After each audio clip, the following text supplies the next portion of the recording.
Samsung has a habit of coming out with some weird devices. The Galaxy camera, Gear, the Round, and even the Note for that matter. When the original Note came out, a lot of people didn't know what to make out of it. Actually, the S Pen, the stylus that most of us love and adore today, was looked at as a step backwards. So in this video, we're going to take a look at yet another weird device from Samsung, the Galaxy Note Edge. So yay, the display curves to the side. Is that it? Is this just another Samsung gimmick? Or is this truly a device that warrants your attention? Well, that's what we aim to find out in this video. But before we do, if this is your first time here or in case you've plain old forgotten, my name's Ash, this is C4E Tech and you're watching my full review of the Galaxy Note Edge. Let's get started.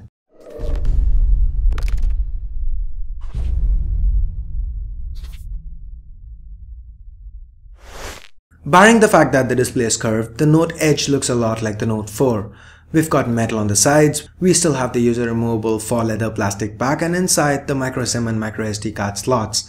There's also a user replaceable battery. The capacity is a little smaller though, at 3000 mAh. So let's get this out of the way right here. The battery performance isn't as good as on the Note 4, but the Note 4 has exceptional battery life. So even at 10% lesser, the Note Edge still remains well ahead of the rest of the pack.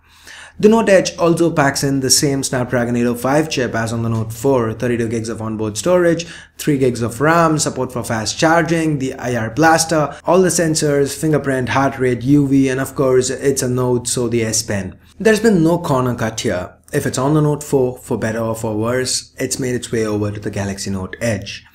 I say for better or for worse because while the Note Edge performs great, it's smooth no matter what you throw at it.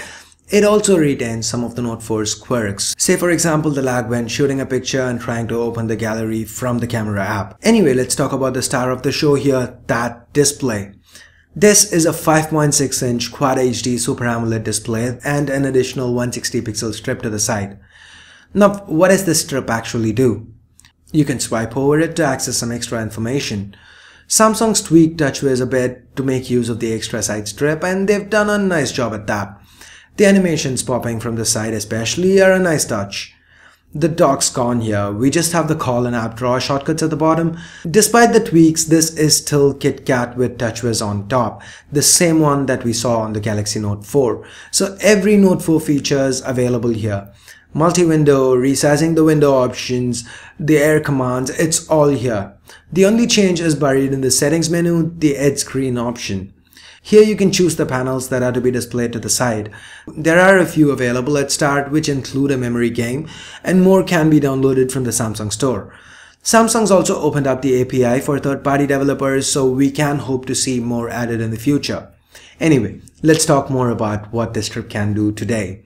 So you can set this to the time that you usually sleep, and the edge screen dims and displays the clock.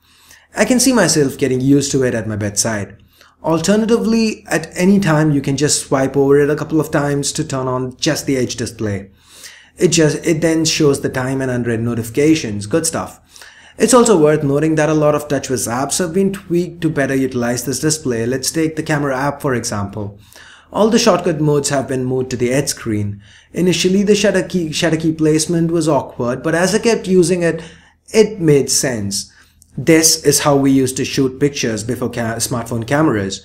It was like a muscle memory that got triggered, and within a few days I actually preferred the shutter button placement here on the Note Edge. By the way, I'm not really gonna go into detail about the camera performance or the UI functionality here, since it's exactly the same as seen on the Galaxy Note 4. I will, however, leave a link to my Note 4 review in the description below, so please do check that out if you want more in-depth information about the camera or the UI. So anyway, it's not all roses here. If you end up deciding to get a Note Edge for yourself, there are a few issues that you need to be aware of. Samsung says the Edge display is independent, and it's true, sort of. If you open another app, the display shrinks and faintly displays the text that you set it to display.